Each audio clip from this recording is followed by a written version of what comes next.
មានសិល5សិល5នេះជាសម្បត្តិក្រៃលែងណាជាអរិយទ្រព្យយើងគិតតែពីរឿងរលុយរលាបរយោរកេរឈ្មោះប៉ុន្តែអត់មានសិលទៅទេទៅខាងក្នុងទេហើយអត់ដឹងថាតើសិលនេះជាសម្បត្តិសំខាន់ពិសេសខ្លឹមសារនៃជីវិតយ៉ាងណាទេឥឡូវយើងញាតិញោមមានសិល5ហ្នឹងមិនមែនត្រឹមតែថាអូមានសិល5ហ្នឹងខ្ញុំខ្លាចបាបខ្លាចធ្លាក់នរកខ្ញុំមានសិល5ហ្នឹងគឺដើម្បីខ្ញុំទៅកើតឋានសួគ៌មិនមែនគ្រាន់តែរឿងហ្នឹងទេរឿងហ្នឹងជាអានិសង្សទេតែរឿងប្រយោជន៍ដែលត្រូវឃើញច្បាស់ក្នុងបច្ចុប្បន្នហ្នឹងគឺសម្បត្តិដែលយើងត្រូវរកបានជាខាងក្នុងណាដែលជាទីពឹងខាងក្នុងចឹងទីពឹងខាងក្នុងដូចយើងពឹងប្តីដូចយើងពឹងកូនដូចយើងពឹងទ្រព្យសម្បត្តិពឹងការងារអញ្ចឹងណាតែនេះជាទីពឹងខាងក្នុងចឹងហើយអត់មាន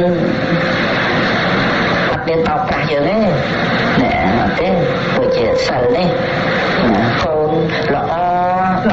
20នាក់មិនស្មើនឹងសិល5ទេហើយបើយើងយកអត់មានសិលពឹងតែកូនហើយកូននឹងល្អធ្វើសិតតែដុកទ័រសិតអង់ជីញើធ្វើស្អីណាយដីក៏ដោយប៉ុន្តែតិចតែត្រូវគ្រោះថ្នាក់ឡើងងាប់ទៅតិចតែអត់គិតម៉ែគិតឪអកតញ្ញូអីចឹងទៅវាចិត្តតែមានបញ្ហាតែបើជាមួយសិល5កូន5នាក់ហ្នឹងអត់កំភ្លេចញាតិញោមទេណាខែរក្សាចិត្តចិញ្ចឹមទឹកចិត្តហើយញាតិញោមនឹងឯងមានចិត្តប្រព្រឹត្តទៅដោយភាពខេមសានទៅបានតាមរយៈនៃសិលហ្នឹងតែមិនមែនមានត្រឹមតែសិលទេមានការអប់រំទូមានចិត្តថែមពីលើសិល5ហ្នឹងទៅទៀត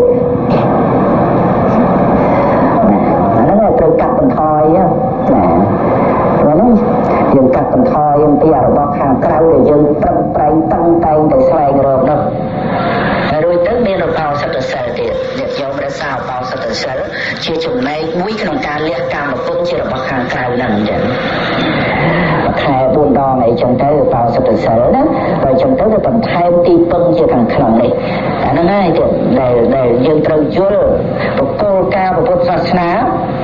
គឺដើម្បីកាត់បន្ថយនៅទីពឹងជារបស់ខាងក្រៅ